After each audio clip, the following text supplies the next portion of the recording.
Қазақстан Республикасының премьер-министрі Әлихан Смайыловтың төрағалығымен өткен үкімет отырысында су тасқынына дайындық. Қазақстан Республикасының көші-қон саясаты тұжырымдамасын іске асыру барысы талқыланды. Жиыннан соң облыс әкімі Нұрлыбек Нәлібаев үкімет басшысының тапсырмаларын іске асыру жөнінде мәжіліс өткізіп, жауапты сала басшыларына бірқатар тапсырма берді.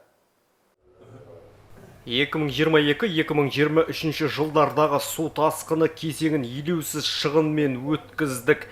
Нақты айтсақ, облыстық маңызы бар Жалағаш-Жосалы тас жолының 42 шақырымындағы автожол көпірін су шайды. Салдарынан екі аудан арасындағы жол қатынасы үзілген болатын. Көпірді қалпына келтіруге қажетті қаржы бөлінді. Қазір су тапшылығын болдырмау мақсатында көршілес Өзбекстан үкіметімен келіссөздер жүргізілуде.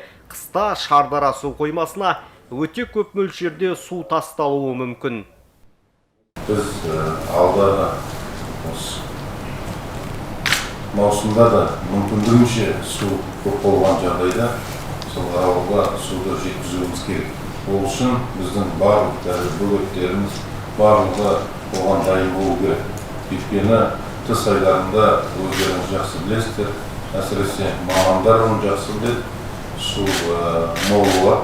Сол кезде бізге көп су алуды сұрайды. Біз былтыр сол мүмкіндікті пайдаланып өте көп су алдық. Күн тәртібінің екінші мәселесі көші-қон саясаты тұжырымдамасын іске асыру бойынша облыстық жұмыспен қамтуды үйлестіру және әлеуметтік бағдарламалар басқармасына бірқатар тапсырма берілді.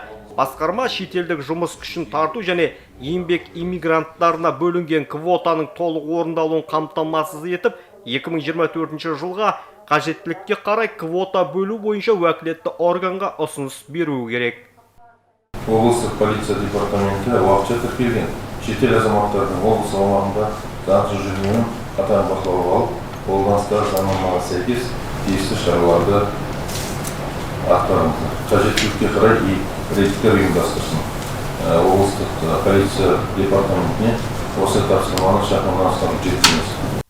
Аталмыш мәселеге қатысты облыстық қоғамдық даму басқармасы, Қызылорда қаласы және аудан әкімдіктерімен бірлесіп, халықты солтүстік өңірлерге қоныстандыру бойынша кеңінен түсіндірме жұмыстарын жүргізуі тиіс. Ал облыстық полиция департаменті уақытша тіркелген шетел азаматтардың облыс аумағында заңсыз жүрмеуін қатаң бақылауға алып, қолданыстағы заңнамаға сәйкес тиісті шараларды атқаруға жауапты. Нұрдәулет Қалабеков, Айдос Исаев, Нұрымжан Тұрашев, Қызылорда қоғамдық телеарнасы.